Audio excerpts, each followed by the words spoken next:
Bonjour, vous écoutez La Page Sensible, le journal de lecture et d'écriture d'une autrice émotive. Je m'appelle Marion Josserand et j'adore lire des romans contemporains, surtout ceux qui me titillent la corde hypersensible. J'aime tellement ça que j'ai même décidé d'en écrire. Dans ce podcast, je partage avec vous les romans qui éclairent si bien ma vie que j'ai envie de les recommander à la terre entière. Au passage, je vous raconte mes aventures d'apprentie autrice parce que ça aussi, c'est toute une histoire. Âme sensible ? Bienvenue. Salut, c'est Marion. Dans ce 13e épisode de La Page Sensible, je vous parle du poignant roman initiatique Ne tirez pas sur l'oiseau moqueur de l'américaine Harper Lee, paru en 1960. Un récit à la fois espiègle et dramatique qui nous plonge dans l'Alabama ségrégationniste des années 30, mais du point de vue terriblement attachant d'une petite fille au caractère bien trempé. Ensuite, côté écriture, je vous raconterai comment j'ai pu identifier les difficultés qui me bloquent pour terminer les dernières scènes, mais vraiment les toutes dernières scènes de mon manuscrit actuel, et les bons conseils qu'on m'a donnés pour y remédier. Aujourd'hui, côté lecture, je vous parle donc d'un roman sorti en 1960, Ne tirez pas sur l'oiseau moqueur de Harper Lee, qui a rencontré un succès immédiat aux États-Unis puisqu'il a reçu le prix Pulitzer l'année suivante, et ensuite, en 1962, a été adapté en un film magnifique que d'ailleurs je vous recommande, qui est un film en noir et blanc très très beau. Ce roman est devenu depuis un vrai classique aux États-Unis, il a été notamment beaucoup lu dans les écoles, et en particulier parce qu'il traite notamment de racisme, de ségrégation, etc. Mais la raison pour laquelle j'ai envie d'en parler aujourd'hui, c'est qu'il me semble que ce roman n'est pas du tout aussi connu en France. Moi, je l'ai découvert plutôt sur le tard, et ça a été un énorme coup de cœur, j'ai été vraiment remuée par cette lecture. Et c'est pour ça que j'ai choisi de vous en parler aujourd'hui.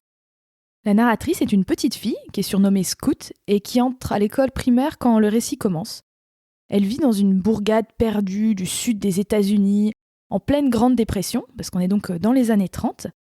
Et elle vit avec son grand frère, Jem, qui a 4 ans de plus qu'elle, et son père, Atticus, qui est avocat, et pour lequel les deux enfants ont une espèce de révérence. C'est un personnage très très sympathique, le personnage du père. Et on suit à la fois leur jeu d'enfants, à Jem et à Scout, mais aussi les histoires qu'ils s'inventent sur leur voisinage, parce qu'il y a quand même des choses un peu bizarres qui se passent dans cette petite bourgade. Il y a les voisins dont la maison est toujours fermée, il paraît qu'ils ont enfermé leur fils depuis plusieurs décennies et qu'on le voit jamais. Il y a toutes les histoires liées à la très très grande pauvreté qui règne aussi dans cette bourgade. Mais là, on va dire que le grand enjeu de cette histoire, c'est l'affaire juridique qui va secouer la région quand le père des deux enfants, Atticus, accepte de défendre un jeune homme noir accusé à tort d'avoir violé une femme blanche. Et donc vous imaginez tous les thèmes que ça déroule ensuite et toutes les problématiques, notamment au niveau juridique, qui vont se poser. Petite précision sur le titre, en anglais c'est To Kill a Mockingbird, pardon my French pour l'accent. Et en fait, il a été traduit de 3 façons différentes en français. Le premier titre sous lequel il a été traduit, c'était Quand meurt le rossignol. Puis plus tard, ça a été Alouette, je te plumerai. Et je crois que le film avait également un autre titre en français. Mais depuis 2005, on va dire que le titre officiel qui s'est imposé, c'est ce fameux Ne tirez pas sur l'oiseau moqueur que je trouve absolument magnifique. Voilà, petite parenthèse fermée. À propos de l'autrice Harper Lee, je dirais que son personnage participe vraiment au mythe qui entoure ce livre, parce qu'elle-même a grandi dans un petit village de l'Alabama, donc dans le sud des États-Unis, et elle est née en 1926, donc l'histoire qui se passe dans les années 30, où l'héroïne est une petite fille. Clairement, il y a des éléments autobiographiques. Son père était également avocat, son père a également été amené à défendre des personnes noires qui ont quand même été exécutées, dans la vraie vie, je veux dire, je ne suis pas en train de vous spoiler le roman. En tout cas, ça a été des faits marquants de son enfance. Et c'est aussi le premier roman de Harper Lee et presque son unique roman. Je dis presque parce qu'il y a une espèce de soi-disant suite à ce roman qui est sorti en 2015, un an avant la mort de Harper Lee, alors qu'elle avait presque 90 ans, et qui a été présenté comme une suite de Ne tirez pas sur l'oiseau moqueur. Ce roman s'appelle Va et poste une sentinelle, également un titre absolument magnifique, soit dit en passant, en anglais Go Set a Watchman. Et ce livre est présenté comme une suite parce qu'il raconte l'histoire de Scout qui revient dans son village natal après être parti à la ville dans sa vingtaine, et elle retrouve son père, Atticus, le vieil avocat. Mais en réalité, ce deuxième roman, il a été écrit dans les années 50, avant Ne tirez pas sur l'oiseau moqueur, et c'était la première version de cette histoire qu'avait écrite Harper Lee. Et il paraît que le manuscrit avait été perdu et qu'il a été retrouvé, et il a donc été édité en 2015. Et ça a été quelque chose de très critiqué, parce que beaucoup considèrent que ce deuxième roman est d'une qualité bien moindre par rapport au premier, qui ne fait pas honneur à ce grand mythe de Ne tirez pas sur l'oiseau moqueur. Et on peut se demander dans quelle mesure c'était pas une décision sensible, une bonne décision de l'avoir laissé au placard. Après tout, c'était une version antérieure du roman. Personnellement, je ne l'ai pas encore lu. J'ai un peu peur d'être déçue, en fait. Mais donc voilà, à part ce deuxième roman un peu controversé, où on ne sait pas si on a un peu forcé la main ou pas à la vieille dame pour le publier, en tout cas, Ne tirez pas sur l'oiseau moqueur, ça a été pendant de nombreuses décennies l'unique roman de Harper Lee. On se demande même si elle n'a pas écrit sous pseudonyme. On ne sait pas. Alors pourquoi est-ce que je vous recommande de lire ce livre ? Parce que vraiment pour moi ça a été un énorme coup de cœur. Eh bien tout d'abord parce que ce livre est écrit du point de vue de Scout, qui donc a, je crois, 6 ou 7 ans quand commence le livre. C'est pas forcément précisé, mais c'est sa première année d'école. Donc voilà, elle entre à l'équivalent de ce que serait le CP pour nous. Et il y a un travail absolument incroyable qui est fait par Harper Lee dans ce livre sur le travail de la voix. La voix au sens, la voix narrative de cette narratrice qui parle à la première personne, qui dit « je », et qui voit le monde avec ses yeux d'enfant, et qui voit notamment ces graves problématiques dont traite le roman, notamment juridiques, etc., avec son innocence, mais aussi avec son petit carafon, parce qu'elle a du carafon, la petite Scout, avec aussi, du coup, des ressorts humoristiques qui sont pas volontaires de la part de la petite fille. C'est-à-dire que, en fait, nous, en tant que lecteurs adultes, on voit ce qu'elle ne voit pas, on comprend ce qu'elle ne comprend pas, et ça génère quelque chose qui s'appelle l'ironie dramatique. L'ironie dramatique, c'est un peu un procédé en littérature. C'est quand le lecteur sait quelque chose que les personnages, ou en tout cas le personnage principal, ne sait pas. Et ça crée une interaction intéressante entre le livre et la personne qui lit, parce que on se dit « Ah non, mais pourquoi tu fais ça ? Non, on va pas là-bas, non, on tourne pas à droite, attention, on va te rouler dessus. » Ou alors ça peut créer aussi de l'humour, du comique, parce que on voit bien que la personne se fourvoie, ou des choses comme ça.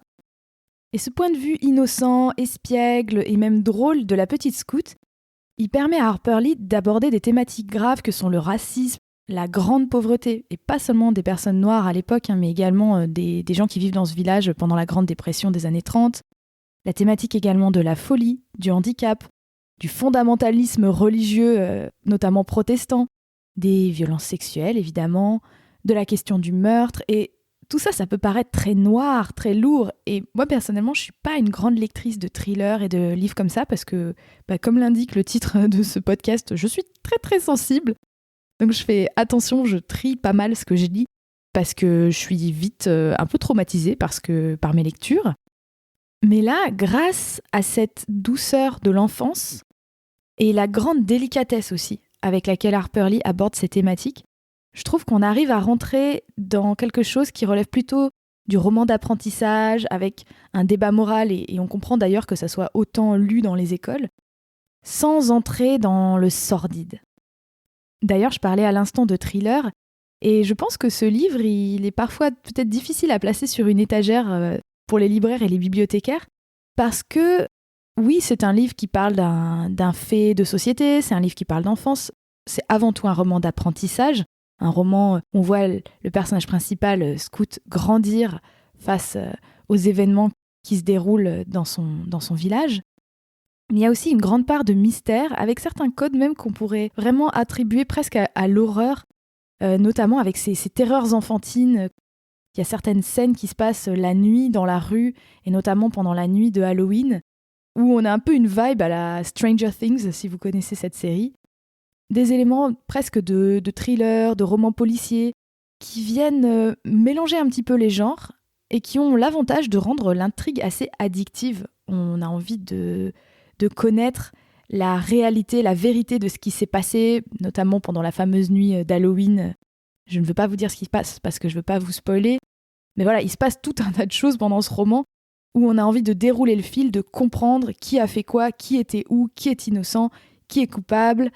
Et il y a tout un enchaînement de rebondissements qui font monter la tension dramatique tout au long du livre et qui font qu'on part d'un début de livre tout doux sur les jeux de l'enfance, et puis on va dire un peu des terreurs qui sont abstraites, infondées. On a peur du noir, on a peur du monstre qu'on imagine vivre dans la maison d'à côté. Et puis après, petit à petit, on se rend compte qu'en fait, ces peurs que les enfants ne peuvent pas nommer, eh bien, elles vont se confondre avec une réalité sociale d'un racisme terrible, d'une violence réelle, et notamment d'une violence sociale et juridique. Et je trouve que c'est ce qu'il y a de plus puissant dans ce roman, c'est l'analogie que fait Harper Lee entre les peurs un peu fantastiques et fantasmagoriques de l'enfance et la réalité d'une violence systémique. Une autre chose qui fait que j'ai vraiment été marquée par cette lecture, c'est l'atmosphère qui imbibe le roman. On est en Alabama, dans les années 30. La plupart des scènes se passent pendant l'été. La terre est rouge, il y a la poussière, la chaleur accablante. Et l'accent aussi qu'on retrouve dans les dialogues, l'accent du sud des États-Unis. Harper Lee nous emmène vraiment dans son sud des États-Unis où elle a grandi et où d'ailleurs elle a vécu toute sa vie. Et on est face à vraiment un roman d'atmosphère qui a cette grande qualité de nous prendre et de nous emporter dans une autre ambiance. Finalement, c'est un livre qui fait beaucoup voyager, même s'il se passe presque en huis clos dans ce petit village, on va dire cette bourgade. Dès qu'on l'ouvre, dès qu'on lit 2 pages, on est plongé dans cet Alabama ocre des années 30. Par exemple, quand elle parle des dames qui prennent leur bain, elles prennent 2 bains par jour, le bain de 10 heures et le bain de 15 heures, et puis il y a la sieste de telle heure. C'est assez drôle, et après elle dit qu'elles sont poudrées comme des petits gâteaux, parce qu'elles se recouvrent de talc, et on les voit, on les visualise alanguies sur leur véranda, en train de s'éventer. Elle arrive comme ça, avec ses descriptions, à nous apporter la nonchalance, la lenteur, la chaleur accablante de ces étés du sud des États-Unis.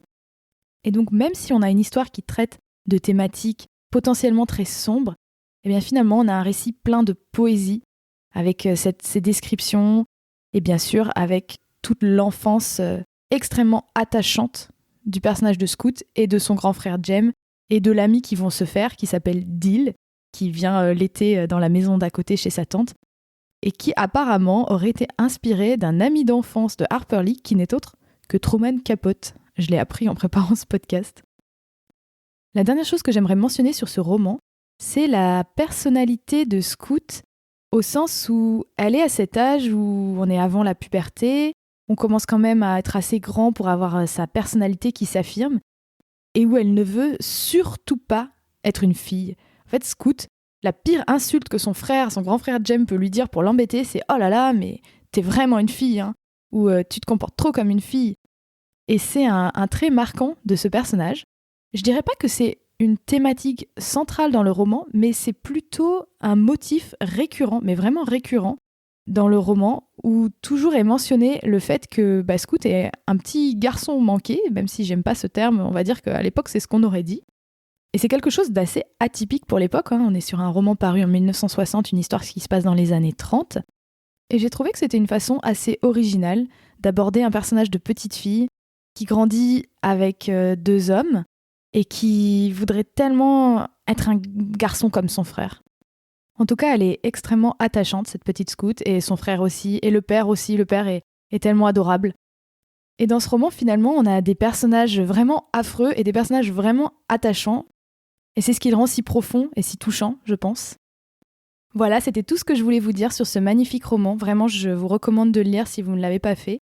Moi, je l'ai relu pour préparer le podcast et c'était un bonheur de me replonger dedans. Ça faisait quelques années que je ne l'avais pas lu. J'aurais bien aimé vous lire un extrait, mais je dois avouer que j'ai oublié d'aller emprunter le livre en français à la bibliothèque. Et je ne l'ai qu'en anglais. Et en fait, j'ose pas vous lire un extrait en anglais parce que j'assume pas mon accent. Désolée. Côté écriture à présent, eh bien vous allez vous dire « mais c'est pas possible, elle radote celle-là ». Non, je n'ai toujours pas terminé mon manuscrit. C'est vraiment, ça devient un running gag, c'est-à-dire qu'il me reste littéralement 3 scènes à écrire. Et donc c'est la dernière des dernières lignes droites. Et du coup, je suis pas face à un phénomène de page blanche parce que oui, j'écris, mais j'écris d'une lenteur, c'est-à-dire que je me pose un après-midi entier pour écrire, j'écris 2 pages. Alors que normalement 2 pages, c'est ce que j'écris en 1 heure. Et là, non, je trouve pas le rythme de croisière, je trouve pas le flow, je suis tout le temps en train de me questionner. Et du coup, ce que j'ai fait, c'est que j'ai vraiment essayé d'en parler autour de moi et notamment, j'ai réussi dernièrement à me faire des nouvelles copines qui écrivent et ça, c'est trop, trop, trop bien parce que ça me permet de pouvoir échanger sur des blocages comme ça et c'est infiniment précieux. Et grâce à ces conversations, j'ai réussi à identifier plus ou moins ce qui me bloque dans l'écriture de ces fameuses dernières scènes. La première chose, probablement, c'est que je me mets énormément de pression sur ces scènes parce que c'est la toute fin du roman que j'avais décidé avant même de commencer à écrire. Donc, c'est un petit peu comme si le récit était un entonnoir où tout amène vers cette fin-là. Donc, j'ai mis beaucoup d'enjeux sur ces scènes. C'est un petit peu comme si ces scènes-là, elles venaient justifier la lecture de tout le roman et du coup aussi l'écriture de tout le roman. Et je pense qu'en fait, j'ai trop d'exigences pour une première version, pour un premier jet. Et je crois que je suis en train d'essayer de faire quelque chose qui soit d'une qualité de manuscrit fini, alors qu'en fait, il faut que j'accepte que c'est qu'un premier jet, et que dans un premier jet, il y a des scènes réussies et des scènes beaucoup moins réussies. Je sais que jusqu'à présent, il y en a, faudra vraiment complètement les réécrire. Et j'ai du mal à m'autoriser cette possibilité de l'échec pour ces dernières scènes parce que je les ai tellement imaginées, j'ai mis tellement d'enjeux dessus. Donc le conseil que m'a donné une de mes amies qui écrit hier, elle m'a dit « mais fais-le en mode télégraphique, résume la scène en quelques paragraphes et c'est pas grave, tu la réécriras plus tard. » Et je sais qu'elle a raison, mais qu'est-ce que j'ai du mal à faire ça. Mais je sais que c'est ça qu'il faut que je fasse, ouais. Je vais essayer de bâcler. Vous pouvez pas le voir parce que c'est un podcast, mais je suis en train de faire des gros guillemets avec mes doigts parce que la perfectionniste en moi a beaucoup de mal à accepter le mot bâcler. Une autre chose que j'ai identifiée un peu sur le tard, là, ces derniers jours, en essayant de décortiquer avec mes amis pourquoi j'arrivais pas à écrire, c'est qu'en fait, c'est une thématique très dure que j'essaye de traiter dans ces scènes. Je vous en dis pas plus, je suis désolée, j'utilise des termes un petit peu vagues. C'est parce que je veux pas vous spoiler si un jour vous voulez le lire, mais c'est assez dramatique. Et non seulement c'est difficile d'écrire ces scènes parce que émotionnellement, moi, ça me demande un certain engagement. Et peut-être qu'en ce moment, dans ma vie, j'ai pas forcément envie de me plonger dans ces émotions-là. Mais je crois que le problème principal, c'est que j'ai peur de ne pas être légitime pour écrire sur des sujets entre guillemets graves, comme si j'avais peur de mal aborder certaines thématiques délicates. J'ai une espèce de timidité qui s'installe, de me dire mais qui suis-je pour écrire sur ces sujets ? Peut-être que je ne peux pas être à la hauteur, peut-être que je vais faire des choses clichés, ou des choses gnangnan, ou des choses cucu. Je sais que tout ça, c'est un peu le syndrome de l'imposteur qui parle et il n'y a rien de très original là-dedans. Mais je crois que là, vraiment sur ces scènes-là, c'est une problématique plus aiguë parce que la thématique me paraît sérieuse, entre guillemets.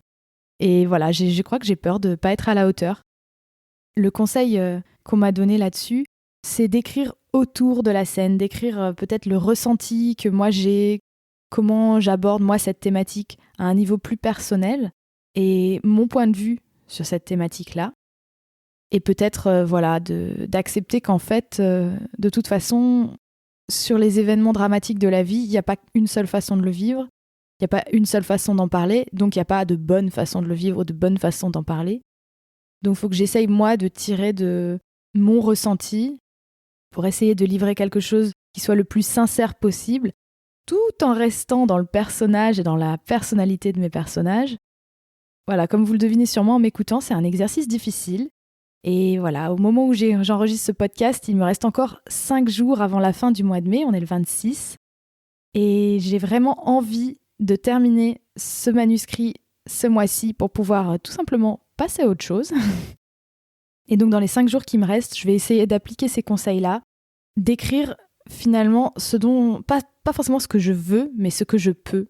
Et là, en vous disant ça, je fais du plagiat d'une interview que j'ai entendue de Nicolas Mathieu dans le super podcast Bookmakers d'Arte Radio, où dans la longue interview qu'il a donnée pour ce podcast, qui dure quand même 3 heures, Nicolas Mathieu dit à un moment « Moi, j'ai réussi à enfin débloquer l'écriture, à écrire des livres qui valaient la peine, quand j'ai accepté qu'il fallait que j'écrive non pas le livre que je voulais, mais le livre que je pouvais. » Et ça m'a vraiment marqué quand il a dit ça, parce que c'est vrai que, en fait, c'est absurde de vouloir écrire quelque chose qu'on ne peut pas écrire. Vous voyez ce que je veux dire ?